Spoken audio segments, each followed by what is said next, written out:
çözüldü, sır çözüldü. Aşkın ateşi harlandı, sır çözüldü. Gelsin gayrı gelecek olanlar, hayal kurup pusatı kuşananlar.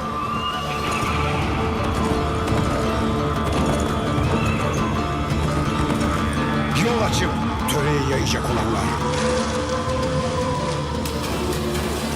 İz sürüp sancağı kaldıracak olanlar. Hayal kuranlar.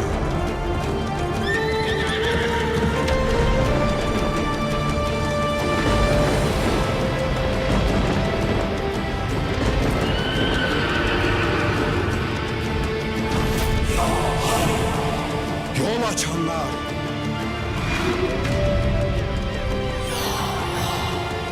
İz sürenler. Vaktidir gayri. Vaktidir gayri.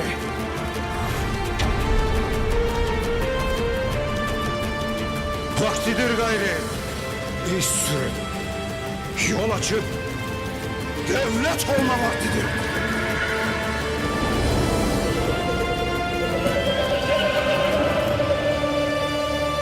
Kuruluş Osman yeni sezonuyla yakında ATV'de.